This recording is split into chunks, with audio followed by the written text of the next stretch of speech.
Thank you. Good afternoon, everybody. Welcome to our EDI Subscales, getting started with your Community Subscale Data. Thank you for joining us this afternoon. So late last month, we released the new EDI Subscale reports for all BC school districts. As you have probably recognized if you've reviewed your data, they're quite complex, quite different from the EDI vulnerability rates. So we're hosting this webinar to start that conversation with you, to help you interpret your data, help you understand what the subscale data can tell you about your own communities. So we see this webinar as an opportunity to build your understanding of EDI subscales, what they measure, how they relate to EDI scales, and how they contribute to vulnerability rates. So today we have Barry Forer, who's going to lead the charge. We're also joined by Amelia Walton, who's the graphic and information design lead who worked on the EDI subscale reports. And then we have a crew of helpers in the back cheering everybody on and here to answer any questions that may come up. So I'm going to hand this over to Barry right away.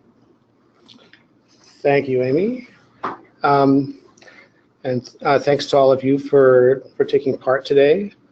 Let me just, oh, it doesn't go that way. Oh.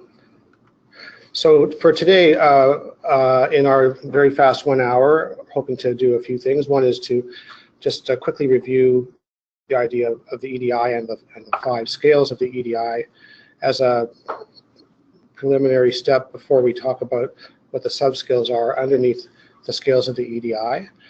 Then spend some time with real data from our subscale reports directly from our website. And hopefully give you a better sense of how to kind of do the same thing yourself. Susan Foster, the ECD coordinator for the Tri-Cities, is here with us today and is going to provide a bit of a community perspective on subscales and how she might use them in her community. And at the end, hopefully we'll have time for questions and discussion.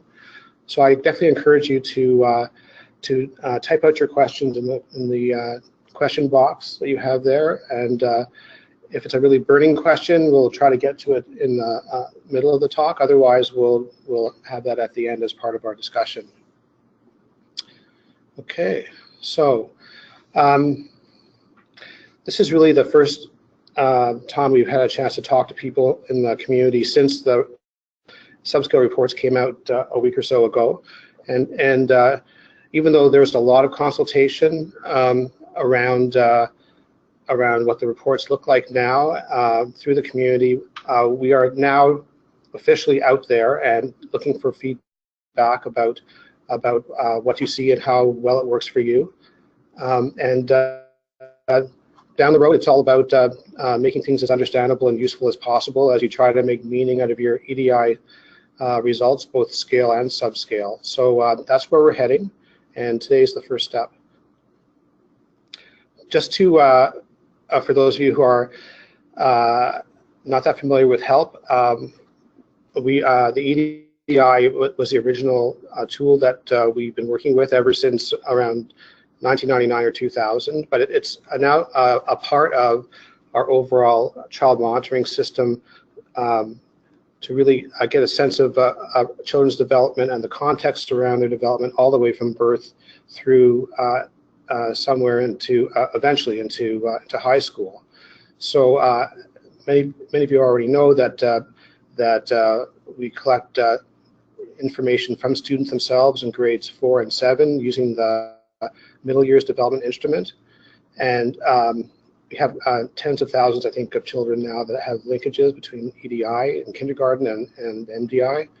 We are starting to really ramp up the check, which is our parent survey of children as they're entering kindergarten. It's kind of a companion piece around childhood experiences for the that relate to when children are in their kindergarten year.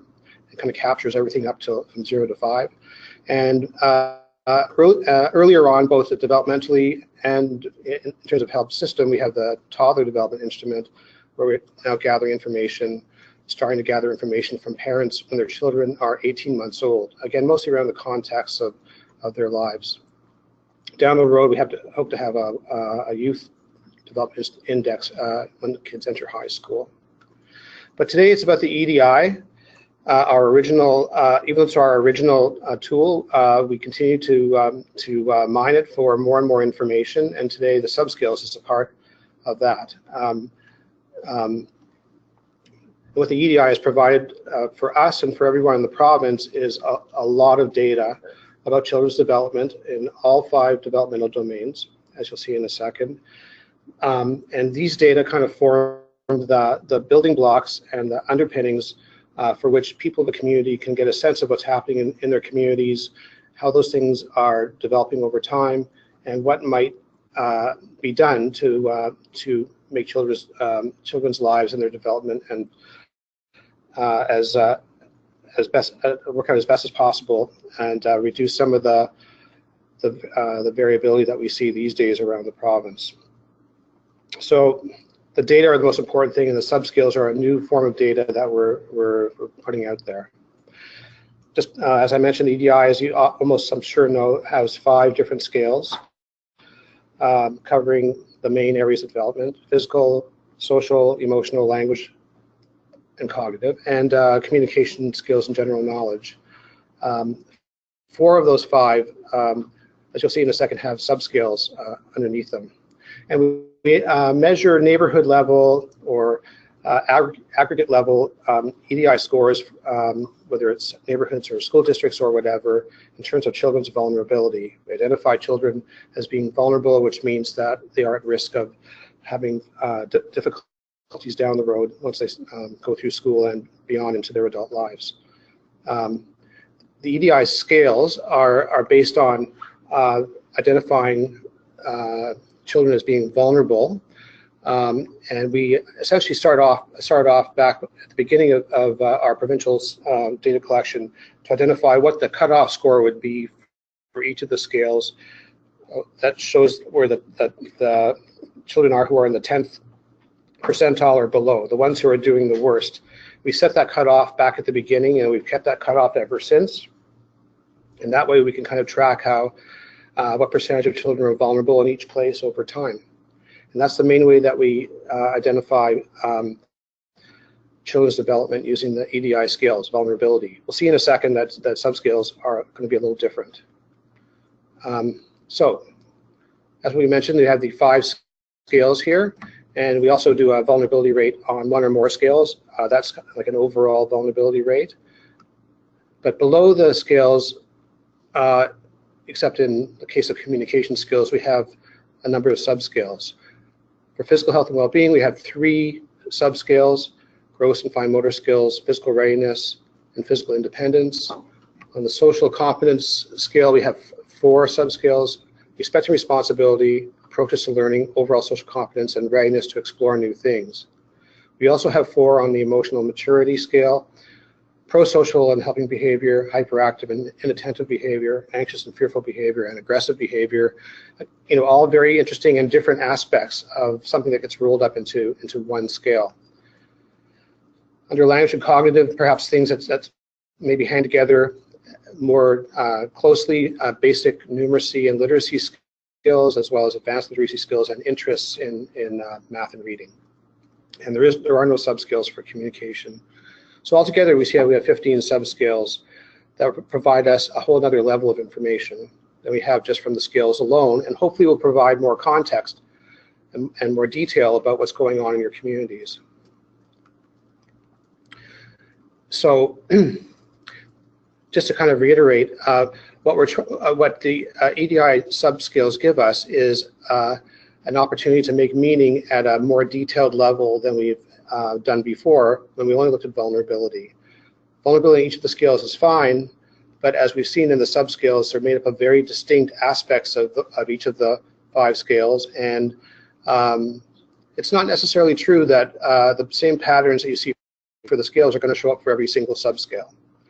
So subscales is the next level of detail. The ultimate level would be EDI items, but we don't look at EDI items because it's not as reliable to look at individual items, and not as useful.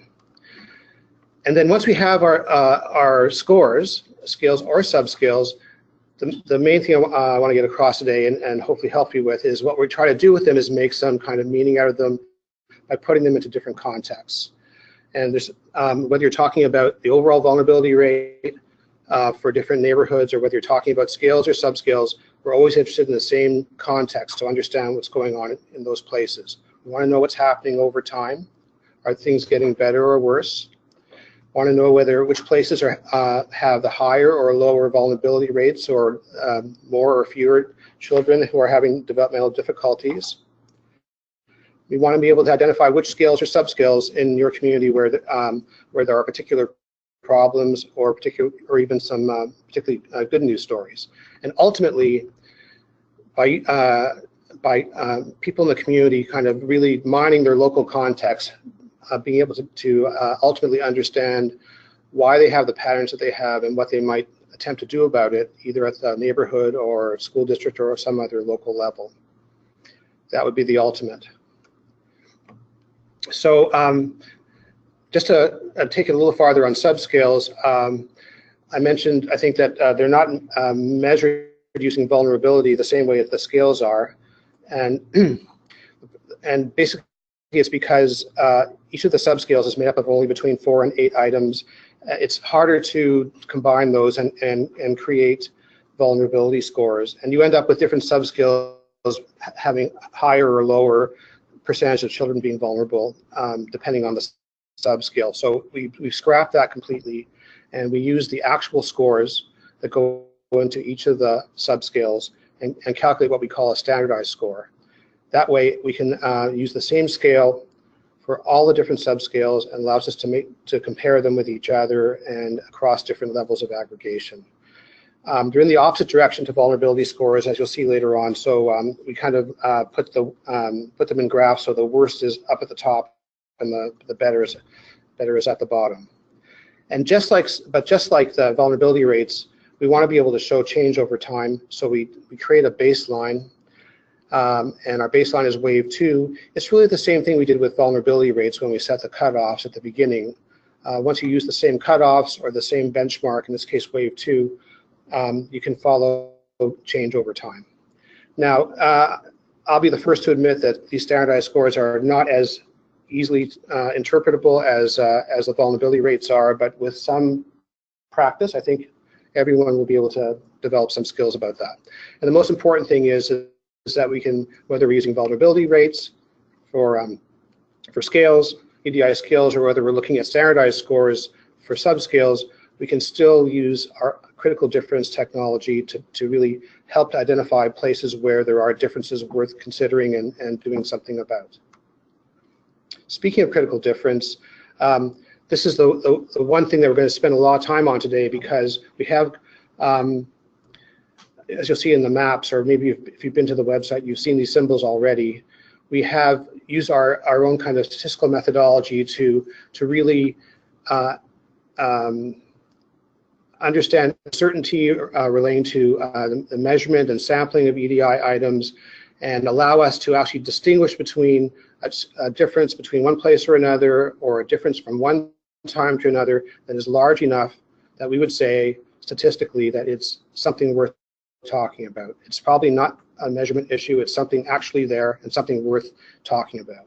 It's like a beginning point for having a discussion. And we use critical difference to look at 2 points in time, and typically we're looking at two different terms in terms of comparing time points. We look at the long-term trend, which is from wave 2, our first, to wave 2, which is wave 6, which is our current latest wave, and also the short-term trends, which are the trends from wave 5 to wave 6. Those are the two obvious trends to use to try to understand the data over time, and we do the critical difference for each of those. And finally, you should know that this, what is a large enough difference to be worth talking about and to consider to be meaningful, has a lot to do with the number of children in a place. Smaller neighborhoods, you need to have a bigger difference before it reaches a level of certainty where you want to talk about it. And for larger neighborhoods, or for school districts, or certainly for the whole province, you need a much smaller difference for it to be considered to be meaningful. Okay, so here I'm going to just show you something that's actually from the reports, the subscale reports itself, that kinds of shows what's in the reports. It's all these reports, they have pages for each neighborhood and also actually for school district and the province that show for each scale a graph of what the trend looks like over time. So here's an example here of emotional maturity and a kind of a graph that shows the trend in vulnerability rate from wave 2 to wave 6. And the most important thing probably to look at here are the two little symbols that where it says type of trend. We have the long-term trend, which is the trend from wave 2 to wave 6. In other words, how have things changed over the whole time period. And we have the short-term trend, which is wave 5 to wave 6. And we have three different symbols based on the critical difference calculations we've done to determine whether there's been a real change or not. If it's a red triangle, it means that that trend is a trend of getting worse over time. If there's a green triangle, it means it's getting better. And if it's a gray circle, it means that there's been no change over time for that particular trend. And the reason the arrows are the way they are because we're doing vulnerability. As the vulnerability gets higher, and of course that's a bad thing, the line is getting worse. So we have the arrow pointing up and getting better, the arrow is pointing down. We use the exact same critical difference symbols when it comes to the subscales. So here's an example, and this is what's on every single kind of report to explain these things. We take the scale results and we look at the individual subscales that go into that scale and show the graph for each of the scales in terms of how those, in this case, standardized scores have changed from wave 2, 3, 4, 5, and 6. And then the symbols are there to show whether the long-term trend or and the short-term trend for each of those subscales is a significant difference in terms of getting worse or better or not, or no change at all. And so hopefully, and what you'll see is by combining some knowledge of what was happening at the scale level with what's happening at the individual subscale level, you get a sense, a much better sense in more detail of what's happening in a particular neighborhood. I hope everyone's enjoying this so far. I'm having a great time. So, the first thing to really pay attention to is what's happening in the whole province. And this is actually a page that's in every single community subscale report, very much just like I showed you before, that shows along the top row the 4 scales, and underneath each scale the subscales that go into it.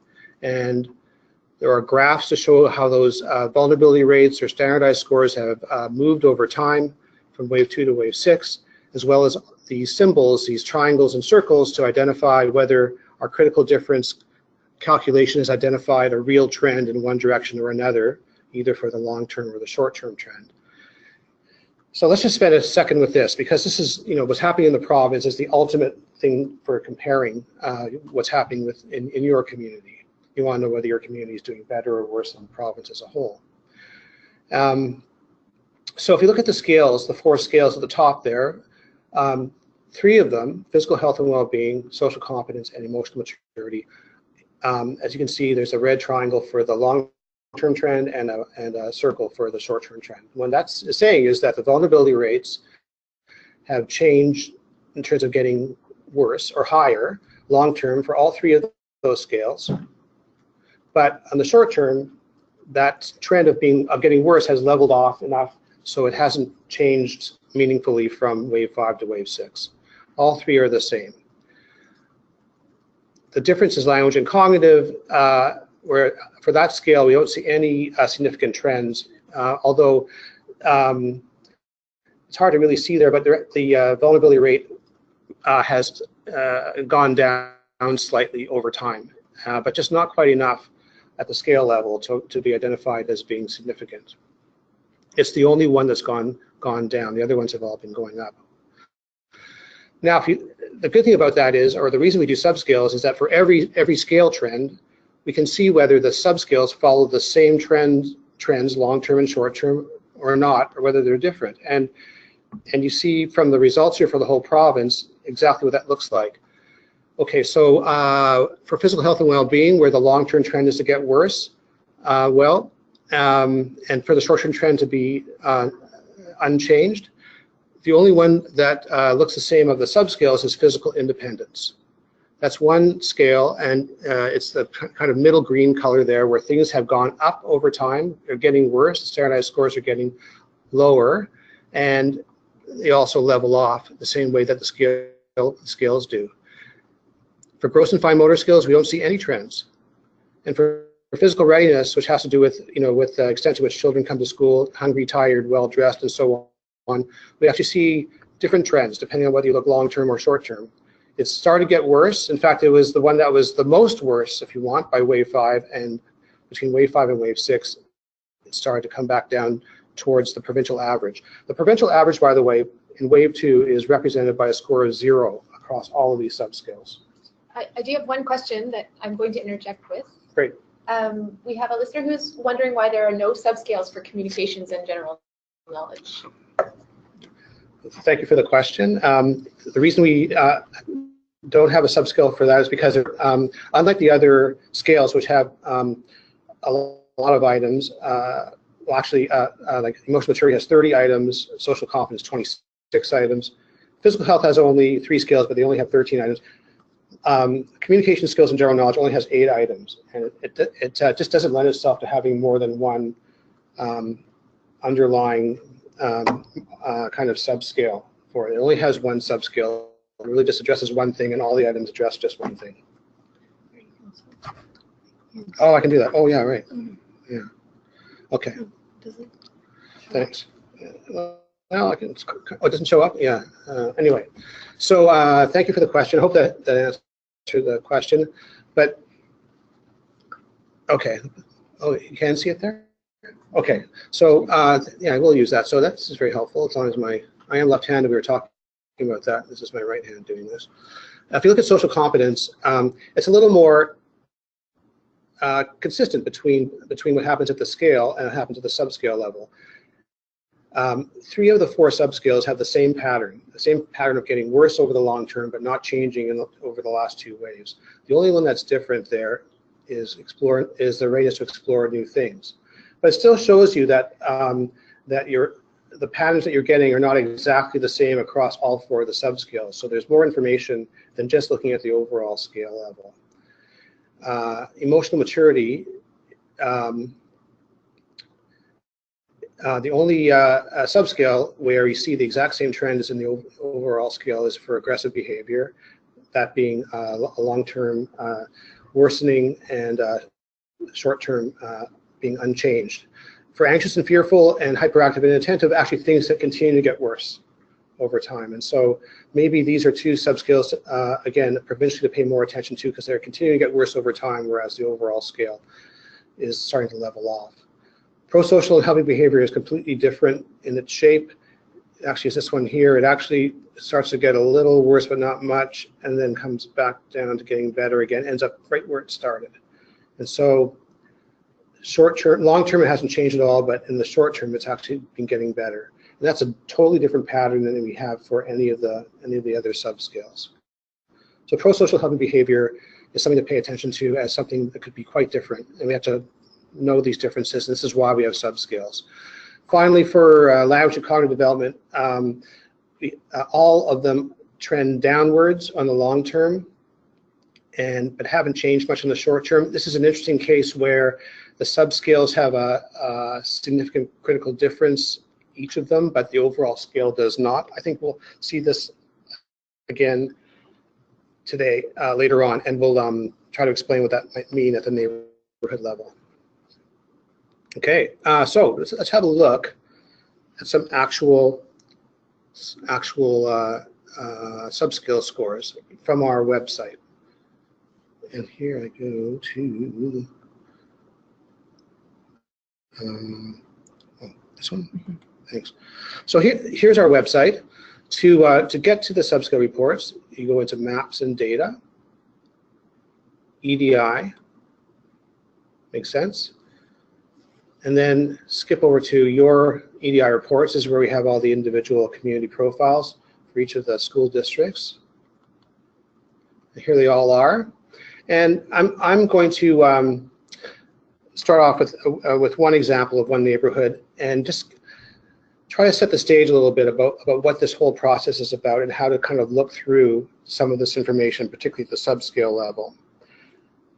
And if you remember, what these subscales can tell you is the same thing that the scales can tell you, something about context. You know, are there changes happening over time? Like we looked at the province. Is one place different than another on the same scale or subscale? You need some context, or are you doing better or worse than the whole province? All these are important context questions. Just knowing one particular score doesn't really tell you very much. If I told you that in Coquitlam, which is a neighborhood in School District 43, that 17% of children were vulnerable on emotional maturity in wave 6, you know, that would be interesting, and it is certainly true, but it doesn't really tell you much about what it means. You might have a sense it might be a little high if you knew something about the cutoffs, but it doesn't really tell you very much. It's when you put that score in the context of everything else that it starts to really take on a life of its own. So let's just, for an example here, we'll go to Coquitlam, Subscale reports.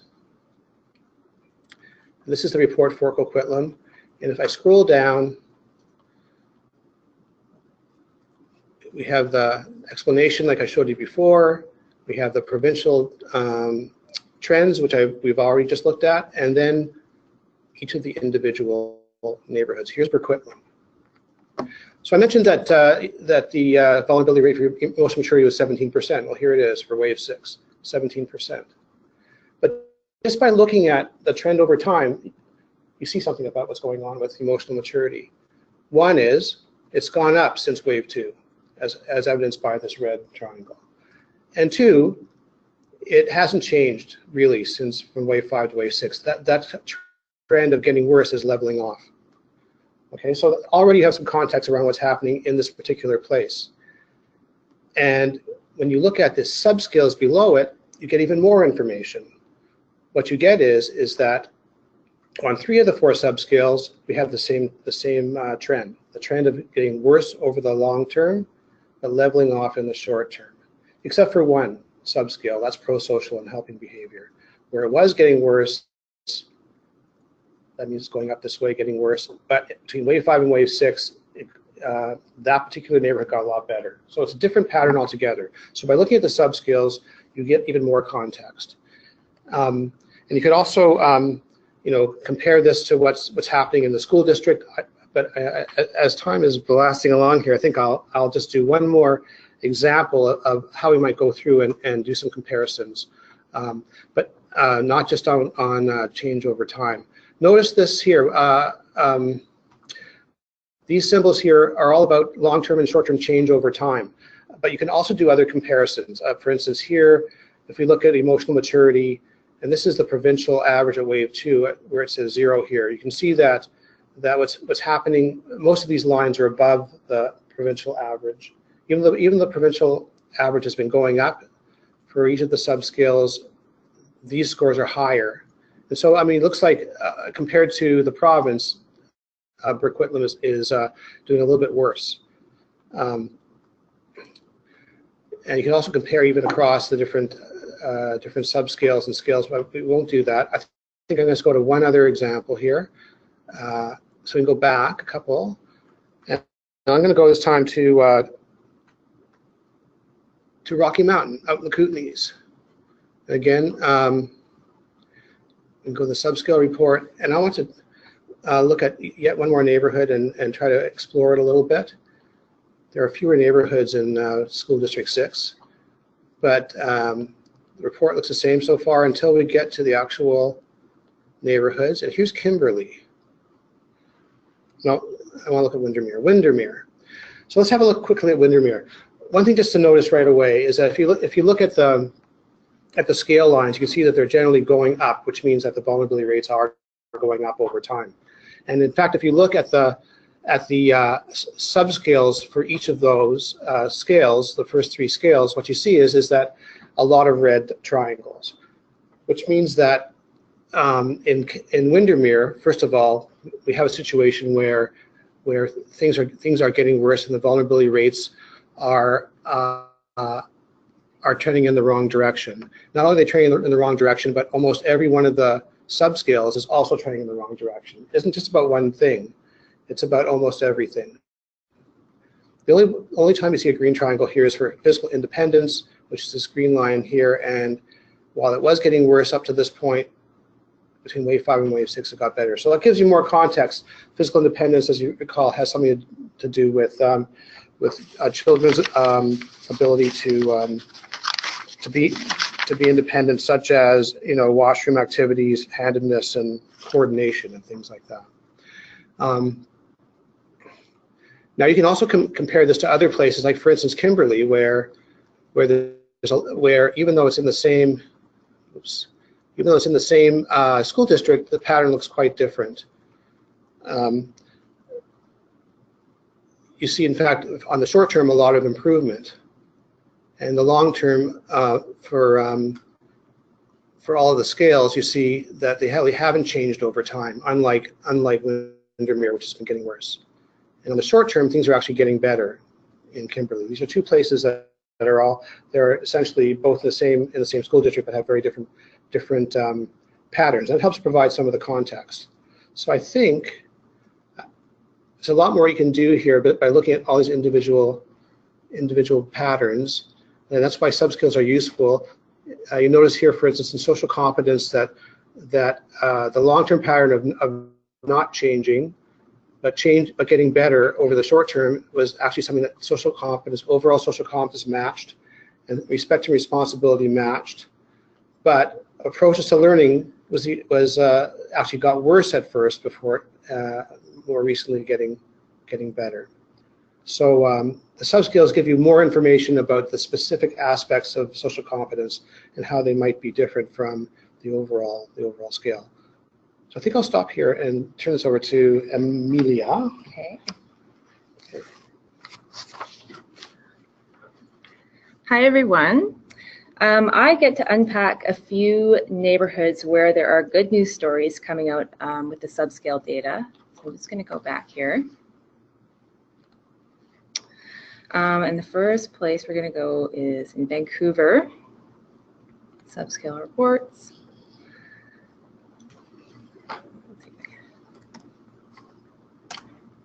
And we're going to look at Mount Pleasant. Let's see.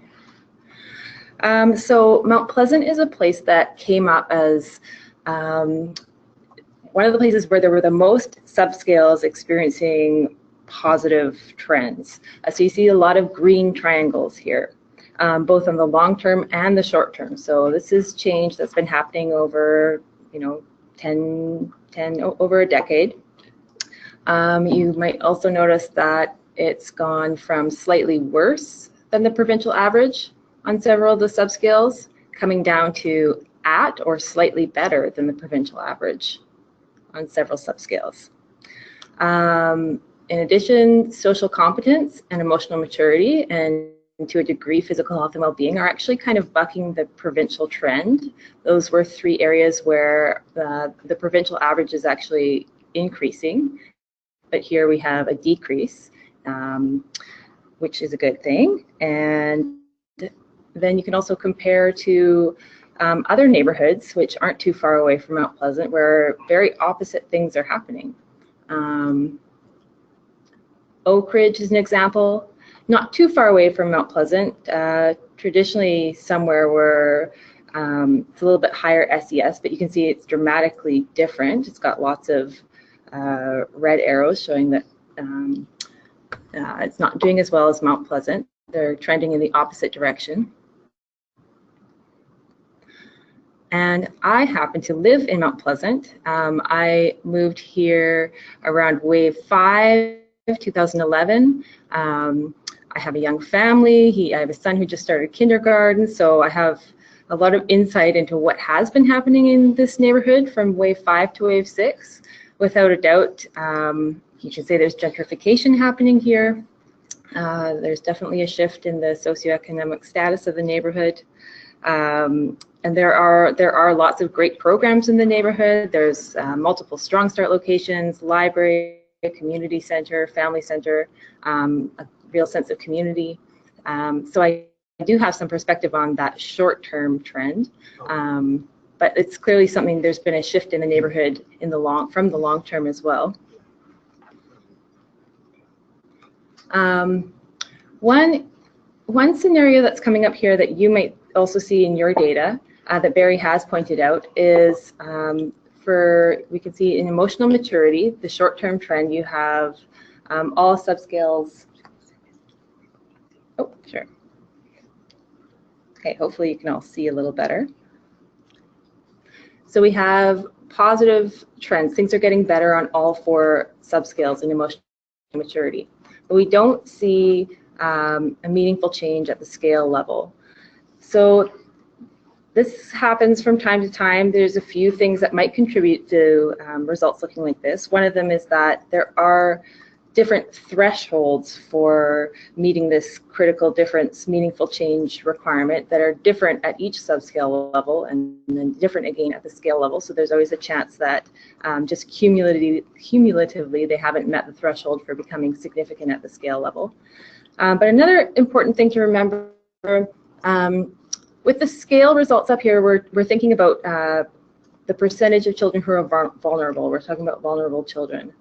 And with the subscale results, this is sort of representing more of an average of all students, students who are vulnerable and students who are not. So there is always a chance that when there's improvement at the subscale level, that might be disproportionately amongst children who are not vulnerable, and therefore those children would not be experiencing getting better in these areas. That is a possibility.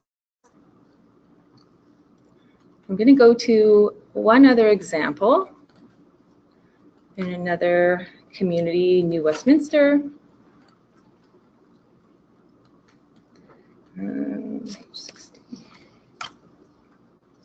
This is Queensborough. Again, there's lots of green arrows. Many of them are showing up in the long-term column, so there has been significant change over the long term, but in the short term, things are stabilizing a little bit. Again, Queensborough has gone from slightly worse than the provincial average to slightly better on a lot of subscales. And again, in social competence and the emotional maturity subscales, they're sort of bucking this provincial trend. If you remember, the provincial trend was kind of going upwards, whereas these ones are going downwards. So good things are happening here. I'll just highlight one other scenario that you might see in your data, as Barry's been doing. Here we have no meaningful change being highlighted at the scale level, but at the subscale level, we sort of have diverging patterns in the data. So in a sense, you know, some of the subscale results that you see are sort of canceled out at the scale level, but that's what makes it so interesting. You can kind of begin to unpack it a little more. Queensborough does have a smaller number of children than some other neighborhoods. This sometimes leads to results bouncing around a little more, which you kind of can see here. And that also means that requires more change to register as meaningful to get these arrows showing up. So that is happening here, so there really are some interesting changes happening in Queensborough as well. So those are two neighborhoods that have good news stories, and hopefully we've highlighted a couple scenarios that you might also see showing up in your data.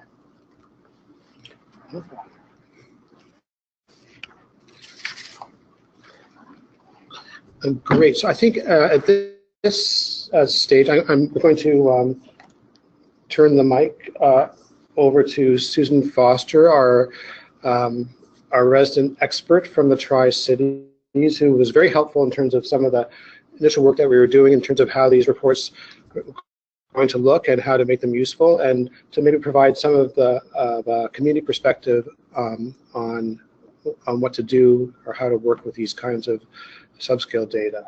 So, thank you very much, Susan. Take it away. Okay, can you hear? Hopefully everybody can hear me. Yes. Yep. You can. Okay, perfect. Okay, so thank you for that introduction.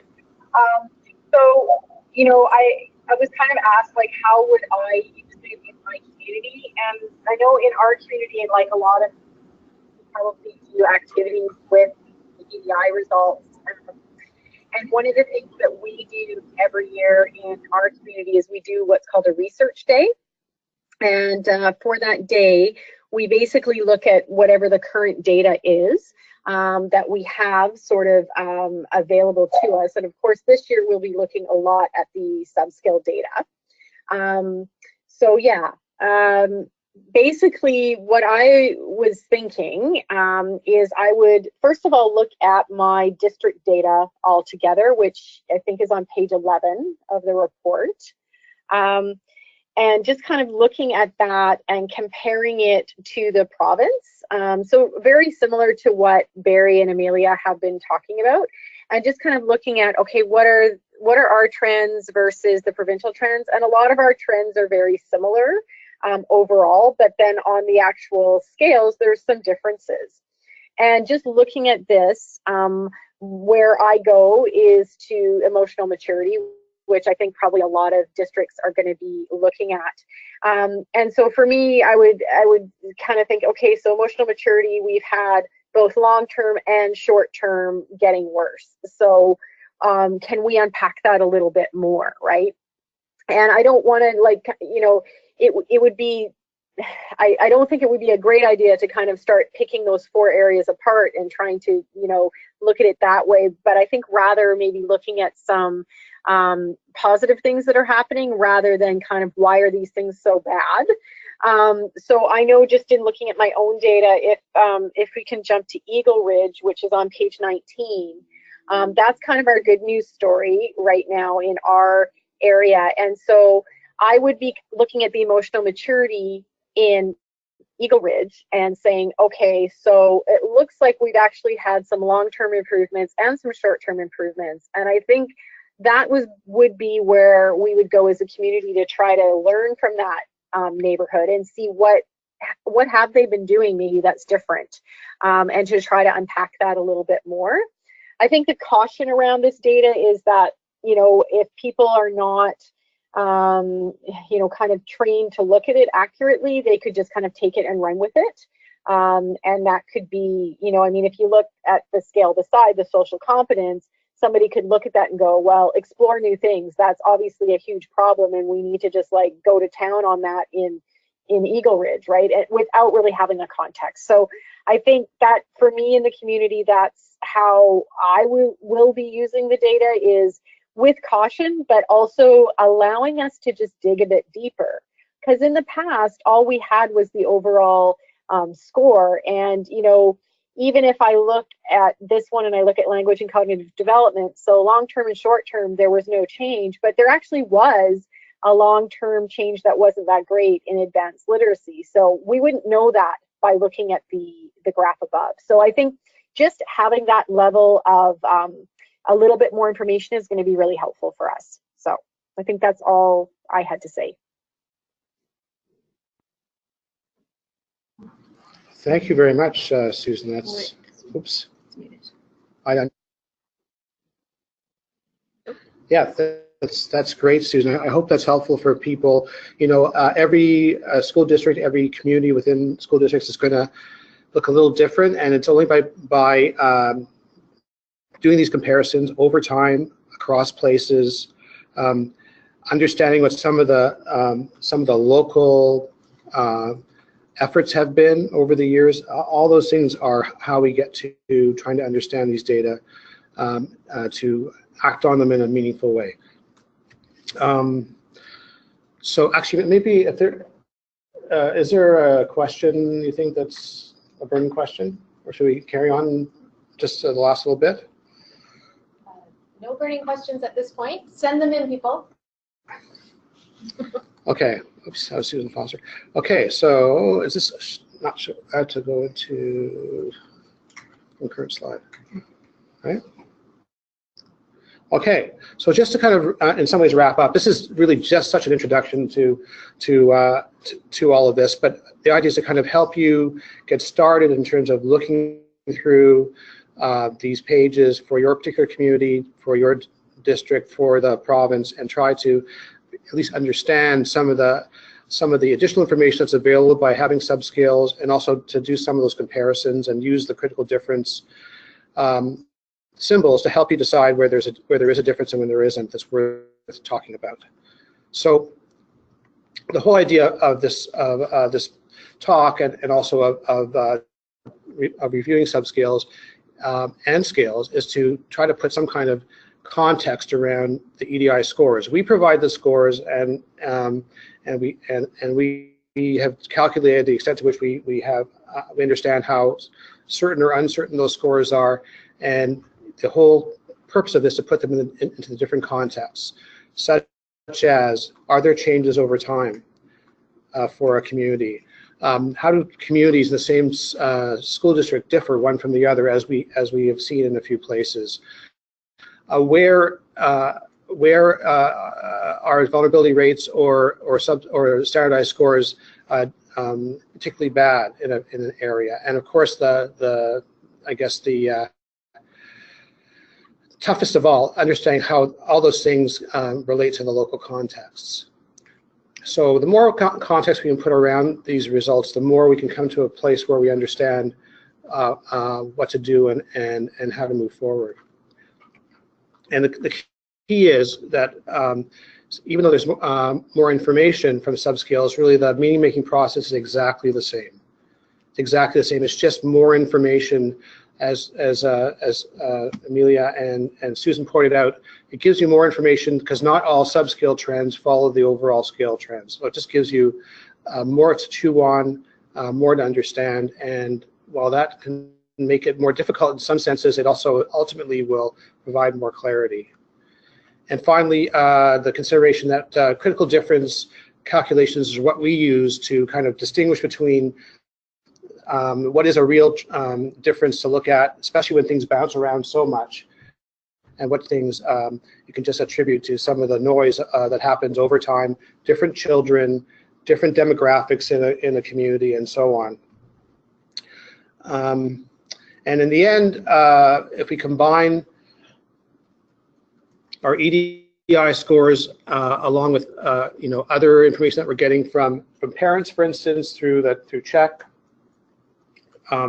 through the communities and some of the socioeconomic information that we now have new data from the census and so on, we can understand better something that is really complex, and because by trying to get some information at every level. And this is actually just tries to add more information at the level of children's development when they're in kindergarten. I think that's it. I think it's a good time to answer some questions. We're all happy to try to do what we can, and of course to send us any emails or whatever if you have questions that come up or things that you want to talk about later on. I have a question about Aboriginal subscales and if there are any. I guess you mean a subscale level data specifically for Aboriginal children. Okay. Well, here I'm going to bring Sally in here because I have an answer, but probably not as good an answer as hers. Why don't you take a stab at it, Barry, and I can. No, you start. Okay. It's a great question. We're currently working on new versions of our Aboriginal reporting for both EDI and MDI. The MDI is almost complete, and the EDI will be complete next year. So as the subscale data is new, we're bringing it to our Aboriginal Steering Committee, and of course, HELP operates under the principles of OCAP. And so looking very taking that very seriously and understanding our responsibility to ensure that data is accessible through our Aboriginal data protocol. So we are just due to some of the suppression rules and the smaller populations for our Aboriginal data, that would be a case-by-case scenario. So we haven't had any requests come in for subscale data for Aboriginal communities or children at this stage. It's something that we'll be bringing to our steering committee and talking about the process for that. Is that? Yep. Thank you. Is that what you were going to say, Barry? Not as well. And then I have another question about economic information for each district, and if we have that kind of information, census data, I assume, and whether that can be overlaid with the subscale data. Yeah, that, I mean, certainly something about the socioeconomic and demographic context at the neighborhood level, or something that can only help people understand some of the differences that they see, both over time and from one community to another, because there's variability in both of those respects. The good news is, well, first of all, the good news is that we had a census last year in 2016.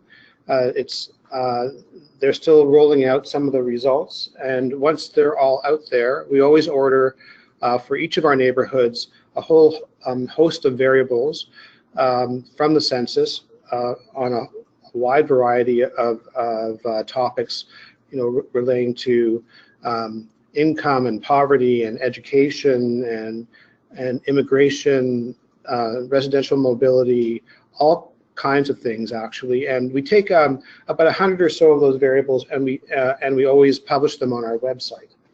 It's under our data library, I believe. Right now in our data library, we have, for our neighborhoods, we have such data for every neighborhood from 2006 and 2011 and 2001 too, I can't remember. I think at least 2006, 2011, and we will add the 2016 as soon as we can get it, and that will be available for everybody to put more context around those important things. The other thing that's maybe to talk about there is that the one thing about socioeconomics at the neighborhood level is it's really taking a place with a lot of variability even within a neighborhood socioeconomically, and it would be nice to be able to have some information that's more at the family level. And I think maybe a long way down the road with our childhood experiences questionnaire, where we do ask a few questions relating to socioeconomic status, education, for instance, and I believe income.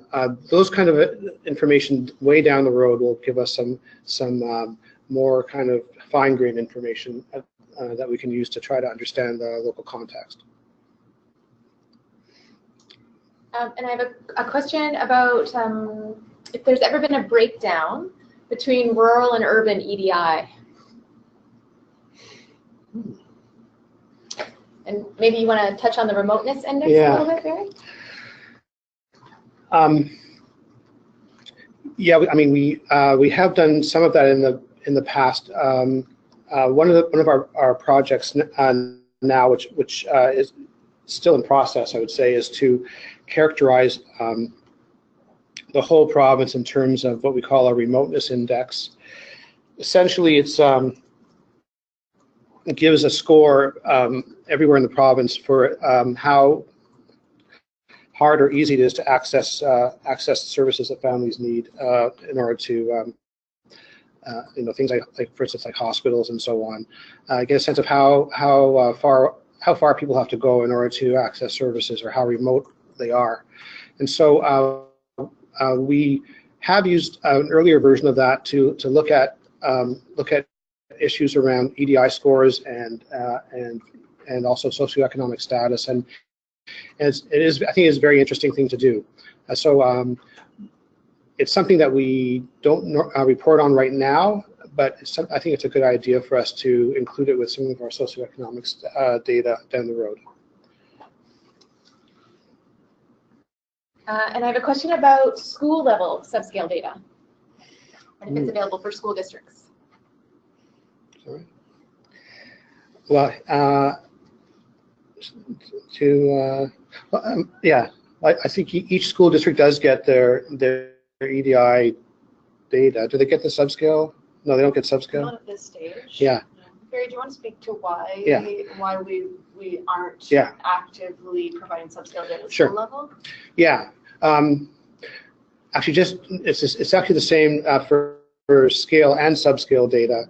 Remember, we talk about how the amount of difference that you need in, for instance, a scale or a subscale from one time to another or from one place to another to be critically different is a function of how big a place is.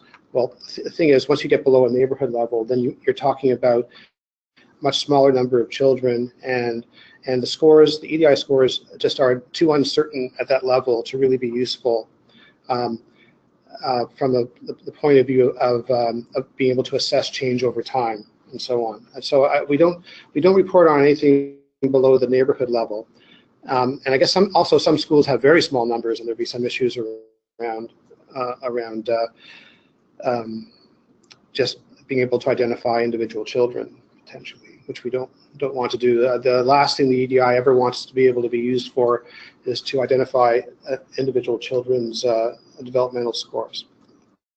It's like it was designed specifically for looking at groups of children. Is that anything you want to add to that? No? Is that okay? Well, we have time for another question or two. I have another question about slides and whether this particular deck will be available for reference. Absolutely. I think I'm not sure how, where to find it. Maybe Amy, you could say where it will be, but it's absolutely available for people to look at and go ahead. Perfect. We are also recording the webinar, and we'll be posting that to our YouTube channel. And I'll write a little blog post or share via social media once everything is ready, and I can actually add the slide deck into that blog post, and we'll make sure everybody who is on the webinar is sent a little email to you, so you have that information at your disposal. Okay. I will just interject one thing, not relating to the slides, but just to acknowledge that again that this is just the very first time we're going out and trying to show this in a very kind of quick and dirty way, and I know many of you will have specific questions about what we were talking about, or maybe about your particular part of British Columbia, and we welcome those questions and help you to go through your own data in more detail and answer any queries you have about that, because there's a lot of information there and a lot of potential ways of looking at it, which we would think make sense and others that wouldn't. Yeah. I have Julie Rushton has just commented that she'll see us at Expo with lots of questions, so be prepared, Barry. Well, that's great. Thank you, everyone, for joining us today. Please don't hesitate to email us if you have any further questions, or if you're going to be at Expo, track Barry down. Have a wonderful afternoon. We'll see you soon. Right. Yeah, and thanks very much, Susan, for your contribution today. Agreed. Thanks, Susan. Bye, everybody.